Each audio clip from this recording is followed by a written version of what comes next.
This podcast is part of the Big Heads Media Podcast Network. Go to bigheadsmedia.com for more great podcasts. Well, hello everyone. Welcome back to Massive Late Fees Everybody Lies, our House MD review show. We've been getting some good views on this. We've got a lot of people that have been clamoring for a House podcast apparently, and we're the one that you're gonna get, because there are no other choices out there basically. So you're welcome, and we're absolutely sorry.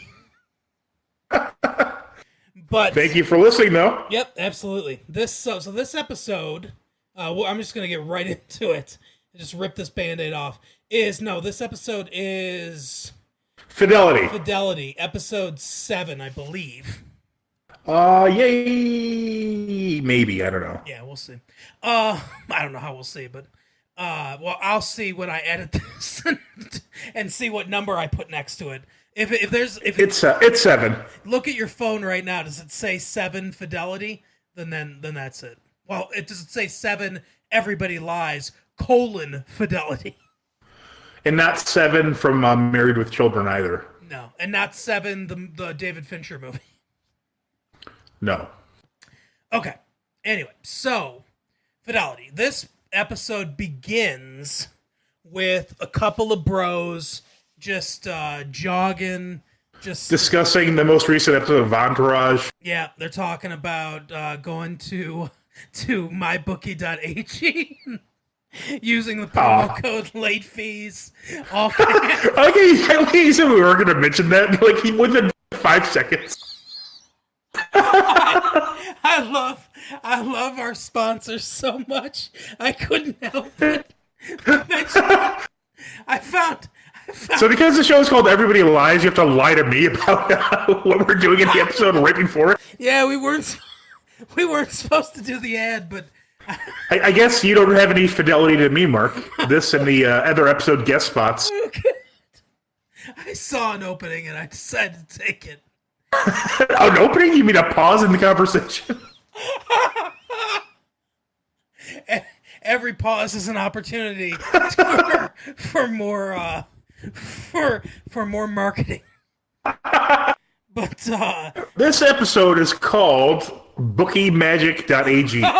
Make Bookie.ag. Do you want to please your wife? Then you need money. And jeez, what are you doing to please your wife? If you want to have a happy marriage, because fighting about money is probably the thing that people fight about the most, I would say. So if you want to have a happy marriage, you need money, so you don't fight about money. So go to mybookie.ag, use promo code late fees, get double the amount of deposit bonus up to $1,000. You get a free $1,000. And then bet on the Lions and Barry Sanders to win in 1997. Parlay that. Do you know if at massivebookie.ag make bookie? Is that what it is? MyBookie. MyBookie.com /mybookie.ag. Do you know if it's possible to open an account and then open a second account, then take your bonus money and lose it to your other account while you're dual logged in, and then just make a free $1,000? Probably. I would guess that's possible. Yet another reason to check out mybookie.ag. Yeah, see if you can game the system. But anyway, tell them that the skeptical skeptics sent you to do so. So there's two bros jogging, and they're talking about their relationships. And the one guy, I mean, I guess we find out why, but this guy gets so fucking creepy, personal with his friends. He's like, hey, you must be, because the one guy is kind of like not feeling well, like his stomach kind of hurts, I think is what it is. Yeah. And then he's like, what's the matter? Not having enough sex with your wife? He's like, what? Yeah. Well, you guys having problems, aren't you? Did you have sex this morning? Yeah, you fucked her, didn't you? Did she like a doggy? Come on, bud. It's basically what he says. The main character guy is I think his name's David Purcell or something like that. He's from Prison Break. Oh, okay. That's what I recognize him from. I've never seen Prison Break. It was the first was good. Yeah, so he goes home, and much to our surprise, they pull a trick on us because he's not the one who's sick. It's his wife who's lying in bed, and she's been there for 3 days, I think he says. Yeah, she's been lying in bed for 3 days, and he doesn't see that as a problem, like, for some reason. Yeah, what's funny is like she's really irritable. He's trying to get her up, and like she snaps at him, and that's what he do. That's what it's a problem to him. Yeah, she hits him, and he's like, okay, hold the fuck up. Like he's like, oh, it's been a pleasant 3 days. She's just been kind of laying there. Yeah. I've been able to go out and discuss my sexual habits with my friend while. I did have sex with her this morning because she didn't put on much of a fight. Jeez. But she's like, yeah, she's like irritable. Does she go to the clinic, or do they? I don't know if they even address the clinic. No, I think she just shows up like if from memory, and I watched this a couple days ago. I'm pretty sure that she's just there. Oh, no, that's what it is. Cameron wants him to take the case, so they didn't necessarily come to Princeton Plainsboro. They've been to a bunch of different doctors at this point. Supposedly some time has passed, and Cameron wants him to take the consultation, and he's like, what's the first thing that you ask a doctor when they want you to take a consult?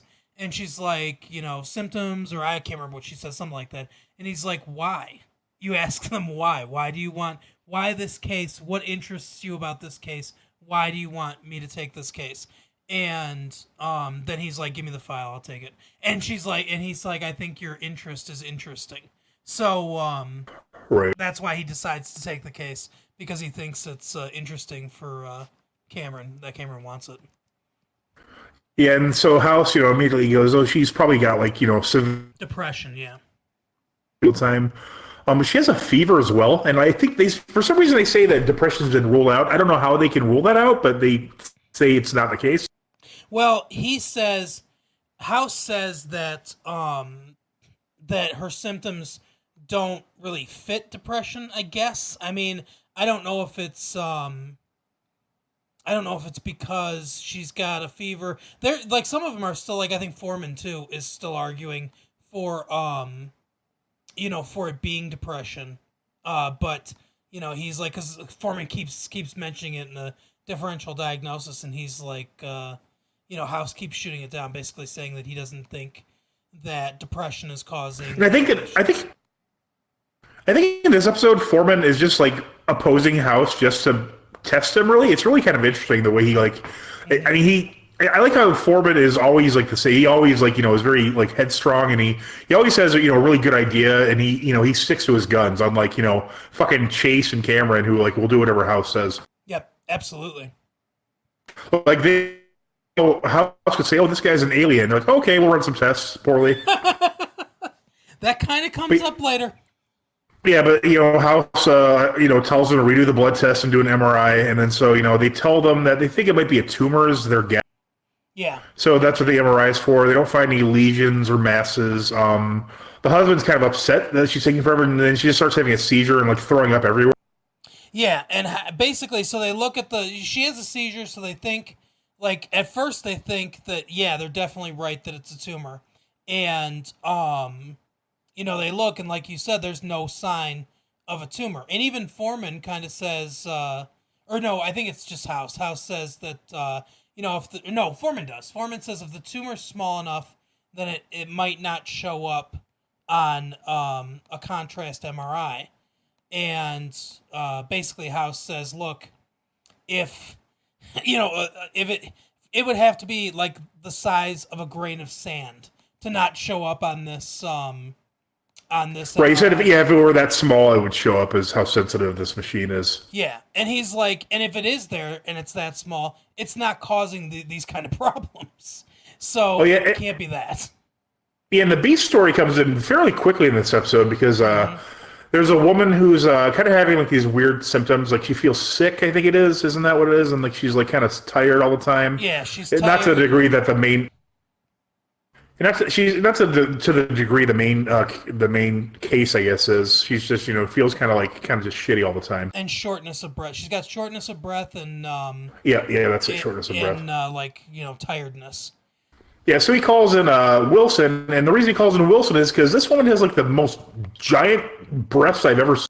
Oh yeah, yeah. It's they're aggressively large. Yep. She says they're a present to her husband for his 40th birthday. She's like a preschool teacher.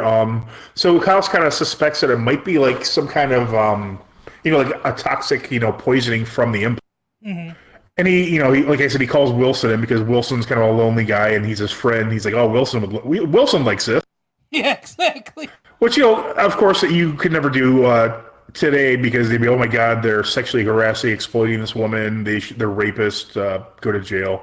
And then they would put, a House, Hugh Laurie in jail as well. Yeah, exactly. But he calls him down there. I think it's funny too when they walk out. Wilson goes, so that's what breasts look like. And of course, Cuddy's standing right there. Yeah.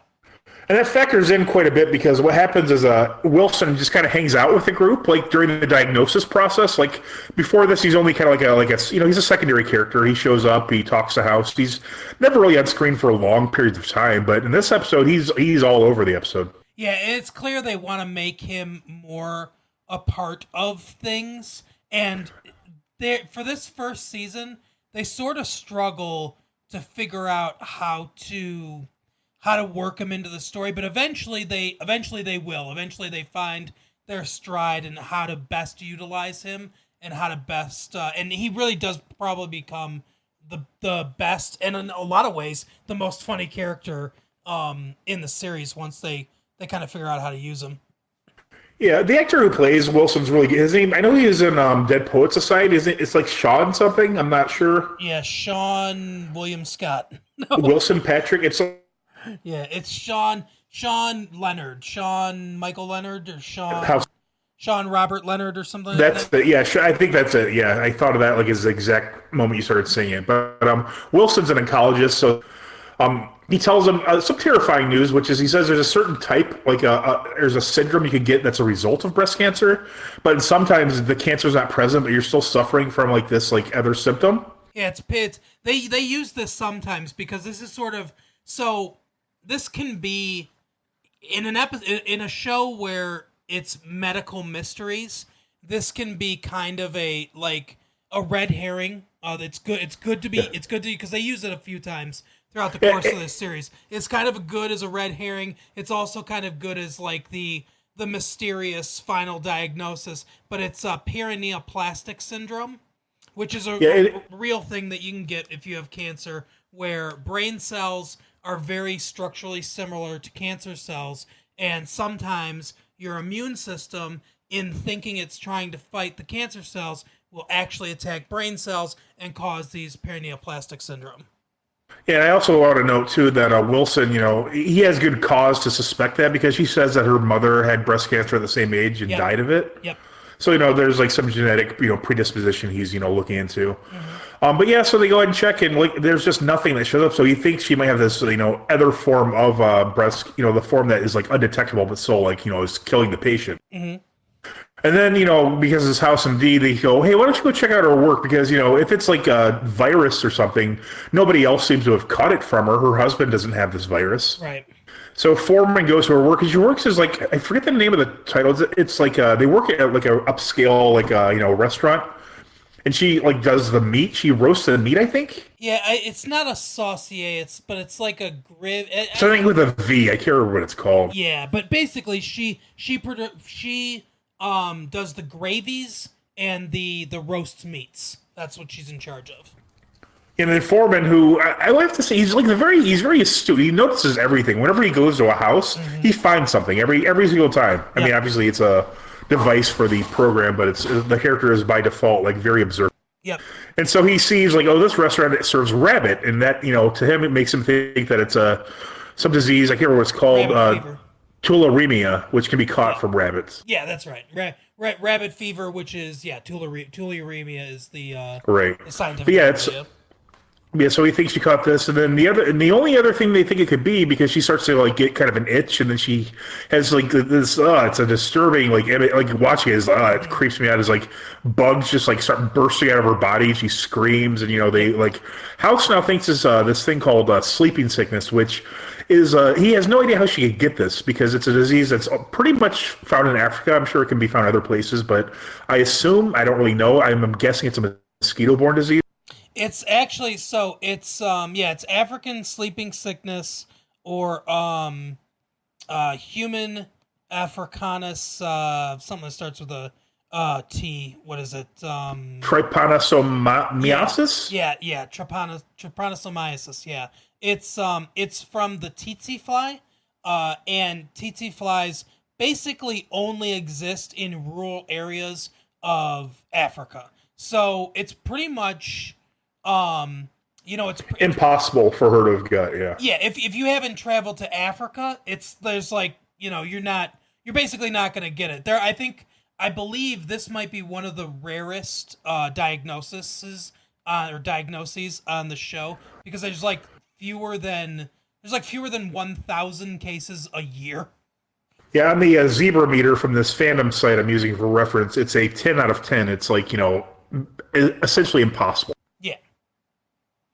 But yeah, so she's never been to Africa. She's never apparently been out of the United States, according to them, and she hasn't been around anyone who has been out of the United States.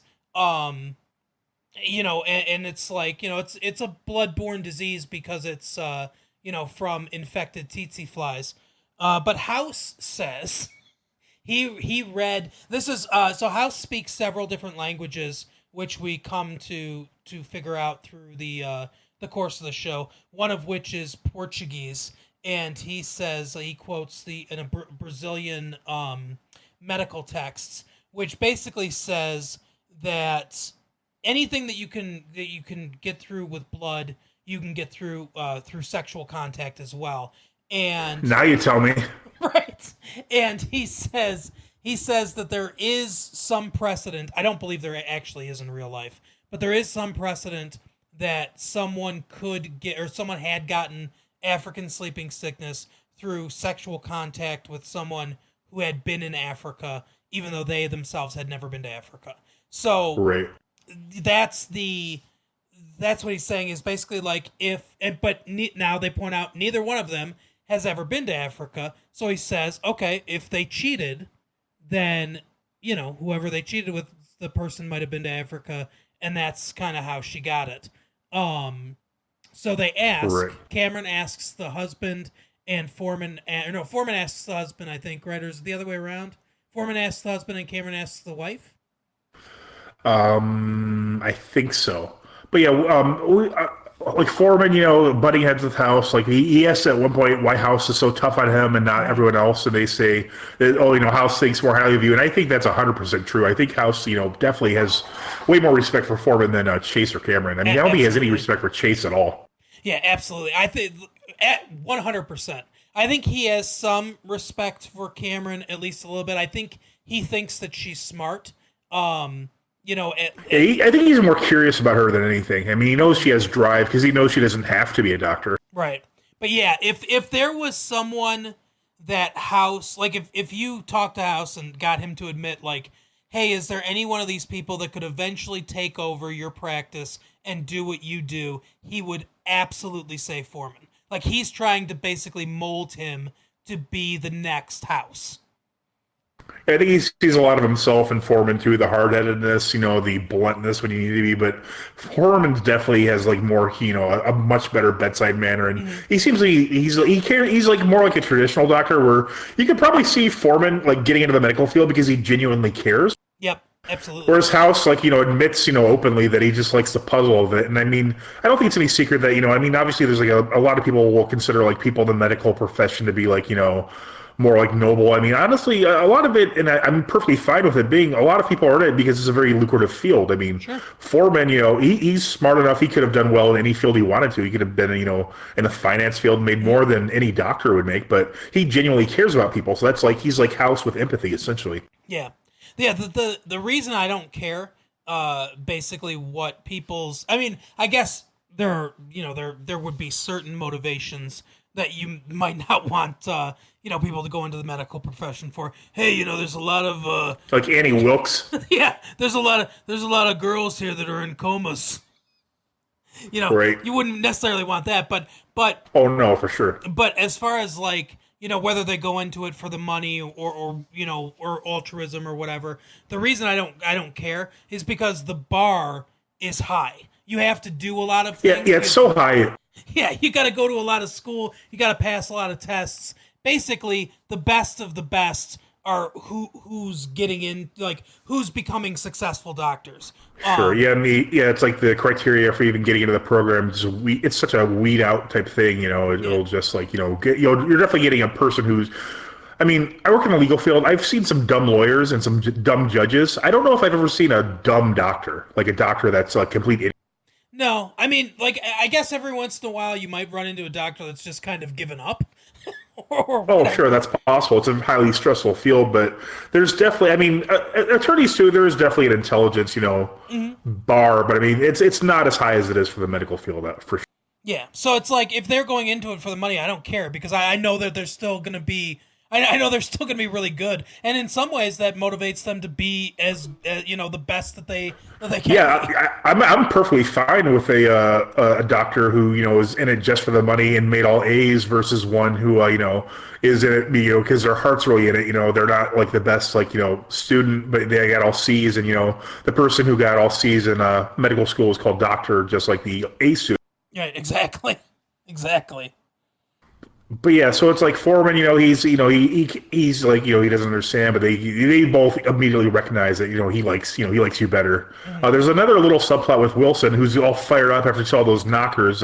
Yeah. House notices he's wearing I think it's a green tie, and he's like, "Oh, that's your favorite color," or something. And his wife hates green.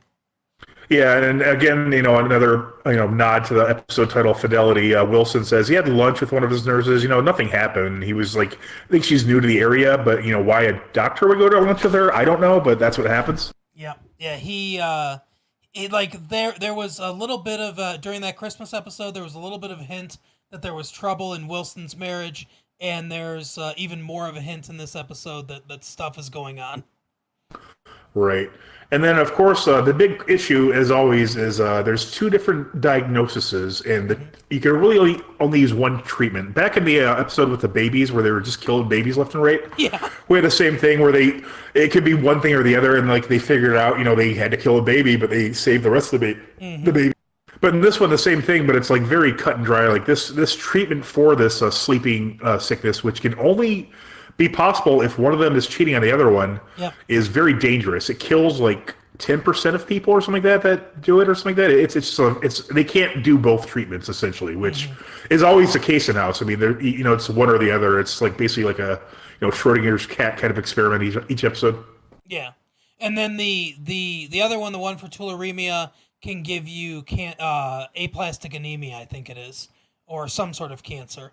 So they're like, well, okay, we'll do this one because we'll do the tularemia one because it's slightly less dangerous, is what Cameron says. And basically House says, look, if they're not cheating, then it can't be sleeping sickness, so ask them. So that's when they go and ask them, and Foreman and Cameron both make it pretty crystal clear, hey, if you lie to us and you were cheating, then you're gonna die because we're not gonna treat you for the sleeping sickness, right? And you're gonna die. So Prison Break says he didn't cheat on her, and the wife says that she didn't cheat on him. And then so they give her the treatment for tularemia. She starts getting worse, and she starts having like short-term memory loss. She keeps saying what time it is. Yep. And then she just goes into a coma, and then she's taken out of the equation as far as asking about Fidelity at this. Yeah. And the coma rules out the tularemia completely, so it can only be sleeping sickness at this point. Pretty much, yeah. So House goes to Prison Break and says, look, if you're 100% sure she didn't cheat on you, then, don't side. Because he says to him, he's like, look, the treatment for this is like you said. Now they're playing a little bit with the percentages. So really what it is about 5%. It kills about 5%. The treatment kills about 5%. of not that that's great, but it kills about 5% of the people treated with it. What happens is about 10% of people get encephalitis from the treatment, and about half of them die. So effectively, they're kind of playing with it a little bit because like 10% do develop this complication, but in reality, basically like 5% of them die from it. So Sure. I wonder if there's like some requirement as far as I wonder if there's like obviously there's an ethical situation, mm, but I wonder if doctors have a legal obligation to like give a percentage. yeah, I don't know. That's an interesting And how question. often? I mean, because how much of that is just guessing? Like, oh, there's a 30% chance this will kill you. Like, I'm not doing that, but maybe it was only a 5% chance. Right, exactly. But yeah, Right. so he says to him, "You've got to sign this waiver. If to treat, we can't treat her. It's illegal for us to treat her without you saying it's okay to treat her with this. So if you think that there's no way she cheated on you, then don't do it. But if there's even a hint of a chance that she could have done it, and as House says that she wasn't perfect, one time, then let me treat her for this and save her life." So he said, eventually, I guess he signs off on it, and they Yeah, he start. says he can't 100% rule it out, and they start the treatment. Which it's funny, like all of this stuff about the Malarsaprol is absolutely true too. Because I read up about it. I think I read up about it before the episode too. Maybe when I watched the episode for the very first time, but then I read up about it again after we watched the episode, and it is absolutely described as arsenic in antifreeze, which is what Chase calls it. It's basically, and it's chemically very similar. It's an arsenic sulfide acid basically. It's some nasty shit. It melts plastic. So they have to use special IV tubing, and they have to use special glass syringes in order to inject it. It is injected. Basically, they're 100% accurate about everything when it comes to this drug. Basically, it is that greenish, like sickly looking color. It's not water soluble, so it has to be mixed in like an alcoholic kind of solution.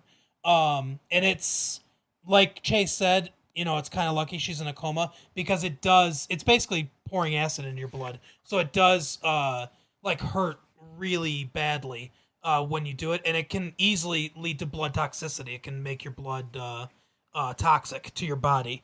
So it's a nasty fucking treatment. But and because of that they try not to use it. But she obviously there are two subtypes of African sleeping sickness. One is a lot rarer than the other one, and that must be the one she has because that's the only treatment for stage 2, which is when there's neurological involvement for that one. So that's why they use it. And she's kind of not getting better. It's taking longer than they really kind of think it should take. And Cameron goes to talk to the husband, and she's talking to him, and he says, it sucks because he's like, part of me doesn't want her to get better because if she gets better, it means she cheated on me, and that he's devastated basically, if that's the case. And he's like, so part of me doesn't want her to get better. Does that make me a terrible person? And you can see Cameron kind of tearing up, and she's like, yes. And then walks out. But she goes to clean a centrifuge, and it becomes clear that the reason that she said that, the reason that she thinks that he would be a terrible person for this, is because she admits this. No, okay.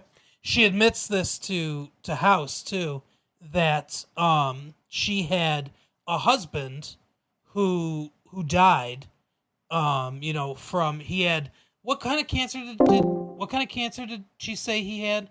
Was it liver cancer? Thyroid, I think. Thyroid cancer, that's right. So yeah, he had thyroid cancer, and she married him. 6 months later he was dead. And so that's kind of why, that's obviously why she won the case. It's a husband and wife. She feels she wants to save them because this is what she lost or whatever. And that's why she tells, the husband that he's a terrible person if he doesn't want the wife to get better. And House says, yeah, that's not the whole story, though. If House knows that if he had thyroid cancer, he would have lived longer than this. She would have known before she got married that he had it. Exactly.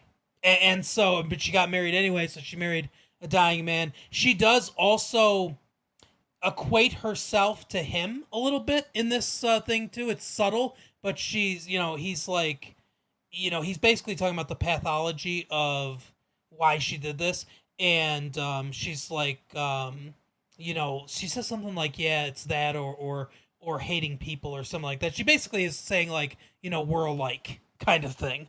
Right. We just handled our stuff in different ways, which is sort of true if you look at the series as a whole. But anyway, so the wife, he basically says, please don't die to her. And she does, she basically snaps out of it at that point. The treatment starts to work, and she had African sleeping sickness.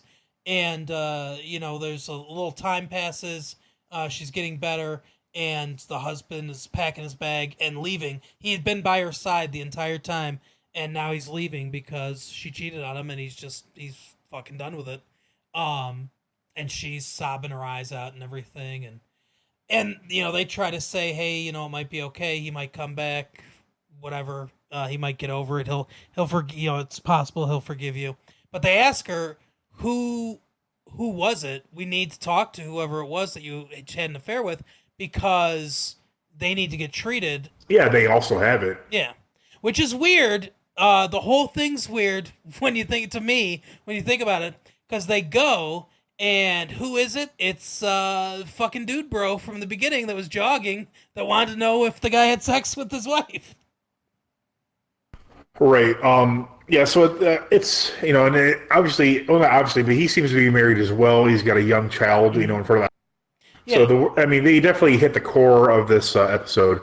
And again, we have our side patient, the large-breasted woman. That's right. And it turns out that they kind of figure out that her husband is older than him, and he's taking these beta blockers, which kind of like lower his sex drive. Yeah, because he has high blood pressure, so yeah, that's a side effect.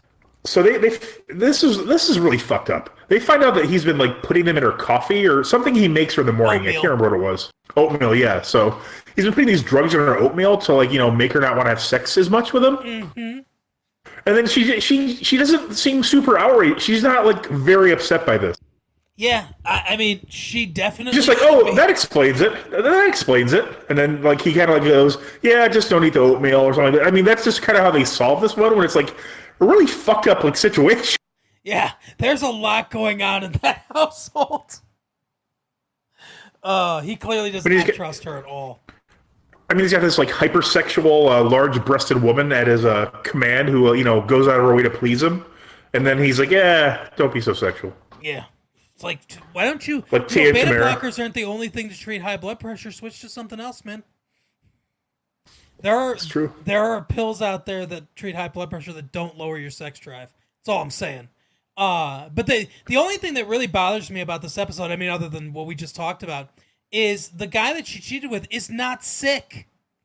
He might be. Yeah, I don't get that at all. He might be a little sick, but in order for her to have African sleeping sickness and get to the point where she's having neurological symptoms, it's weeks. It's like at least a couple weeks. I know they play a little bit with the timelines on this and everything, but he would have had to have traveled to Africa, gotten bit by a tsetse fly, and got African sleeping sickness before she got it, and then given it to her through sexual, you would think he would be feeling sick first.